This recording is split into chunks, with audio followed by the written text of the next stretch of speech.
Nasa Iloilo kami, sa isang maliit na barangay na kapag umulan, amoy lupa at dahon. Parang bumabalik yung buong pagkabata mo. Dito ako lumaki, dito rin tumanda si Lola. Dito rin ako bumalik nung nagkasakit siya. Kahit nakaset na utak ko noon, na sa Maynila ako magtatagal at uuwi lang tuwing fiesta at Pasko. Hindi naman ako dapat ang primary caregiver. Yun ang plano namin. Si mama sana, pero OFW siya at hindi ganun kadali umuwi. Si tito may pamilya na sa Iloilo City, laging may trabaho, laging may lakad. Mga pinsan ko may anak na, may online selling, may sariling buhay. Tapos ako yung bunso na walang asawa at walang anak kaya parang automatic na ako yung may time. Hindi nila sinasabi, pero ramdam mo sa tono at sa mga tanong na parang normal lang na ako ang magbantay. Sa umaga, routine na. Gigising ako bago mag-alas 7. Maglalagay ng tubig sa takure tapos magsasaing kung kailangan. Walis sa sala po na sa mesa. Yung bahay namin, lumang kahoy at semento may tunog kapag nilalakaran. Si Lola dati sobrang strikto sa linis. Ngayon, minsan nakala niya nasa lumang bahay pa siya at ako raw yung kapitbahay na nangihiram ng asin. May trabaho ako sa city, office work lang.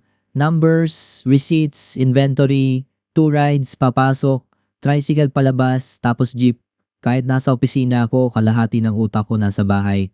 Iniisip ko kung kumain na ba siya, kung nainom na ba niya gamot, kung nakalock ba yung gate. I still show up, I still smile, pero parang palaging may nakapulupot na kaba sa dibdib.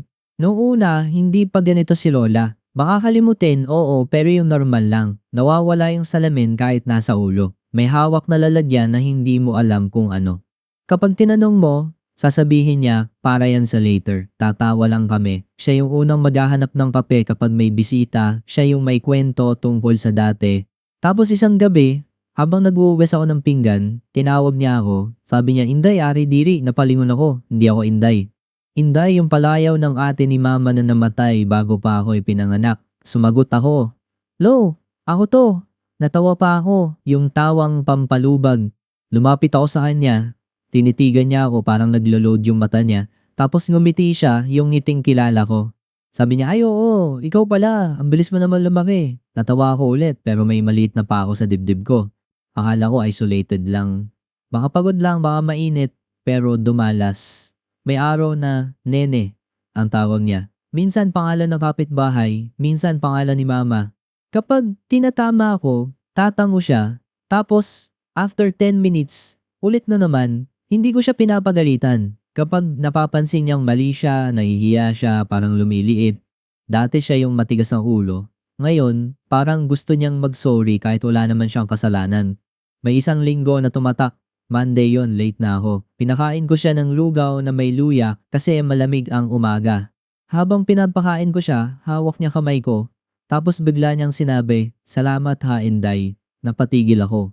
Tinuloy ko na lang yung pagsubo, tapos sabi ko, walang anuman lo. Umalis akong may bigat sa lalamunan. Kinabukasan, tumawag yung kapitbahay namin sa tanghali. Nakita namin si lola mo sa tindahan, hinahanap ka. Akala niya bata ka pa, umiiyak siya. Hindi ko na maalala paano ako nakabalik sa table ko.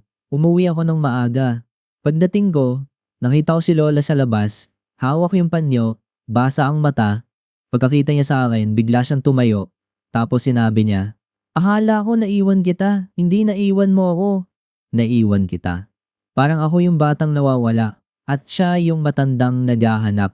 Niyakap ko siya. Gusto kong umiyak pero pinigilan ko. Ayoko siyang matakot. Pagkatapos nun, nag-schedule ako ng check-up. Dinala ko siya sa hospital sa city. Nag-ipon ako para sa test, humingi rin ako kay mama kahit ayoko siyang pahirapan. Nung sinabi ng doktor na possible dementia, parang may bumagsak sa loob ko. Hindi dahil surprise, kundi dahil biglang nagkaroon ng pangalan yung nangyayari. May label pero walang ginhawa. Alam mong progressive. Alam mong hindi ito basta babalik. May mga araw na okay siya. Nanonood siya ng TV sa hapon, nagko-comment, minsan nagre-reklamo sa ingay ng mga bata. Kapag ganon, humihinga ako ng maluwag.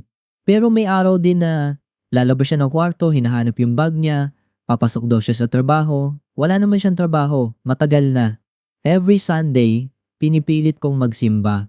Minsan sinasama ko siya. Kapag tahimik siya sa misa, hawak ang rosary, parang bumabalik yung dating lola ko. Minsan naman, bigla siya magtatanong ng malakas. Sino yan? Habang may nagbabasa. Humingiti yung mga tao parang naiintindihan. Ako, minsan nahihiya sa sarili kong reaction. May gabi na hindi ko makalimutan. Brown out. Nagkandila kami sa sala at naglatag ako ng banig. Ayaw niya sa dilim ngayon. Umupo ako sa tabi niya, hawak ko kamay niya. Tapos, bigla siyang naging kalmado, hindi yung usual na paulit-ulit. Sabi niya, bakit ka nandito? Sabi ko, Lo, dito tayo nakatira. Umiling siya. Hindi, bakit ikaw ang nandito? Ikaw dapat nasa school. Hindi na ako student pero hindi ko siya kinontra. Bakasyon po, sabi ko. Tumango siya. Then she said my real name, buo at malinaw. Mark. Napatigil ako, parang may nagbukas na bintana sa ulo niya. Sabi niya, Mark, pasensya na, minsan hindi ko alam kung sino ka. May mga pangalan na nagugulo. Tumululuha ako agad, hindi ako makasagot. Hinawakan niya kamay ko ng mas mahigpit. Pero alam ko yung kamay na ito. Alam ko yung pakiramdam. Ikaw yung nagbabantay sa akin ngayon. Parang sabay akong gustong tumawa at umiyak kasi may recognition pero may sakit na kailangan pang dumaan sa kandila at brownout para lang marinig ko ulit yung pangalan ko. After nun, parang naubos siya. Nakatulog siya sa banig. Ako, nakaupo lang, nakatingin sa kandila hanggang maubos. Iniisip kung bakit siya pa yung nagsusorry. Kinabukasan may nakita akong notebook sa lumang cabinet. Akala ko grocery list. May bigas, kape, asukal, sabon, pero sa gitna may mga pangalan parang roll call. Mga anak, apo, kapitbahay, may dates na month at year lang, tapos may page na paulit-ulit ang inday, at sa tabi, maliit na note na parang, sana umuwi ka. Naalala ko yung kwento ni mama tungkol sa atin niyang namatay nung bata pa. Hindi ko alam yung details, laging general lang. That afternoon, tinanong ko yung matandang kapitbahay namin, yung laging nasa labas. Sabi niya, oh, si Inday ang unang anak ni lola mo, maaga nawala. Tapos dinugtungan niya, tuwing nalilito si lola mo, minsan bumabalik siya sa panahong yun, hindi mo kasalanan. Doon ko na-gets. Kaya pala ang tawag niya sa akin, hindi lang dahil nakalimutan niya pangalan ko. Baka sa utak niya, may mga pinto na bumubukas pabalik. Sa ibang araw, apo ako. Sa ibang araw, anak na dapat umuwi. Sa ibang araw, bata na kailangan hanapin. After that, nag-adjust ako. Hindi ko na siya masyadong kinokorek. I focus on what she is feeling. Kapag sinabi niyang, kumain ka na, kakain kami. Kapag hinahanap niya si mama, sasabihin ko, nasa work po siya, okay siya. I learned na minsan comfort ang importante, hindi accuracy. Pero kahit alam ko yun, masakit pa rin kapag sino ka ang tanong niya sa akin sa sarili naming bahay. Work got harder. May maliliit akong mali. Hindi world ending, pero nakakahiya. I used to be organized. Ngayon parang laging may kulang sa tulog ang utak ko. May araw na naiirita ako sa situation, sa katawan ko na hindi marunong mag-recharge. Hindi kay Lola. Never kay Lola. Pero minsan, aminado ako, napapagod ako hanggang buto. May isang Saturday na sinubukan kong lumabas mag-isa. Sabi ko, kahit ilang oras lang, naglakad ako sa plaza, bumili ng fishball, umupo, nanood ng tao. Normal. After 20 minutes, tumawag ulit yung kapitbahay. Andito si lola mo sa labas, hinahanap ka. Bumalik ako agad. Nandoon siya sa gate, hawak ang rosary, pawis na pawis. Ang una niyang sabi, Mark, late ka. Parang ako yung anak niyang umuwi ng late galing laro. That night, nagdasal ako. Hindi ako yung perfectong religious. Pero that night, parang bargaining. Lord, kahit wag na sa akin, kahit siya na lang, give her peace. Give me patience. Give me a way to not become a bad person habang ginagawa ko to. May hapon na umuulan, steady lang. Nagsasaing ako, si Lola nakaupo sa bintana nanonood ng ulan. Sabi niya, ang ganda ng ulan, tumango ako. Tapos tinanong niya, anong pangalan mo uli? Walang panik, parang normal lang. Mark po, low. Tumango siya, humiti, tapos sabi niya, Mark, ang bait mong bata. Tapos balik siya sa ulan na parang wala lang nangyari.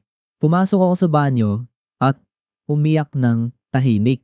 Kasi ang weird ng buhay ngayon, you can be boiling rice and then you're breaking in half. Then lalabas ka ulit at maghahain ka ng pagkain na parang okay lang. Last week, naghahanap ako ng papeles Sa lumang gamit, may nakita akong envelope sa loob ng libro. Lumang sulat kamay ni Lola, decades ago, bago pa ako. About grief, about losing a child, about how the house feels empty kahit may tao, about how she kept setting a plate out of habit. Isang basa lang, tapos tinigil ko. Parang sobrang private pero hindi ko na mabura sa utak ko. Mas naintindihan ko siya after that. Baka hindi lang siya nakakalimot. Baka bumabalik siya sa lumang sugat na hindi na talaga nawala. Kanina, dinner lang, tuyo at kamatis, kanin. Tumingin siya sa akin. Anak, kumain ka pa. Tapos tumigil siya at tinanong ulit, anong tawag sa'yo? Mark po, sabi ko. Tumango siya tapos hinaplos niya kamay ko gaya nung bata pa ako. Mark, huwag ka masyadong mapagod. Gusto kong sabihin, Lo, pagod na ako. Gusto kong sabihin, I am scared. Gusto kong sabihin, I feel like I am losing you in small pieces every day. Pero hindi ko sinabi, ngumiti lang ako. Opo, Lo, tinuloy ko na lang yung pagkain kasi ano bang sasabihin mo sa taong unti-unti nang nawawala pero nandyan pa rin, humihinga, kumakain, humahawak sa kamay mo. So, ayun, I am posting here kasi wala na akong ibang mapagladyan. Pretending akong okay, pero hindi. I can work, I can cook, I can run errands, I can smile sa church, pero sa loob, parang may crack na bowl at araw-araw may tumutulo. Kung may nag-aalaga rin dito ng lolo o lola na may demensya, paano nyo hinahandle yung nameting? Paano nyo hindi dinadala sa dibdib? Paano nyo ginagrieve ang tao na buhay pa? Paano kayo nagpapahinga kapag parang wala kayong karapatang magpahinga? Mahal ko siya. Yan ang pinakasimple. Mahal ko siya kahit minsan hindi niya alam kung sino ako. At kung may darating na araw na tuluyan na niyang mawala yung pangalan ko, sana hawak ko pa rin yung mga sandaling malinaw siya, yung mga hapon na nakikinig siya sa ulan, at yung sandaling sinabi niyang alam niya yung kamay ko. Kasi kahit mawala yung pangalan ko sa kanya, ayoko mawala yung siya sa akin. The end. Thank you for watching this video. Don't forget to come back tomorrow for more stories. Once again, I'm Lechon, and I'll see you next time.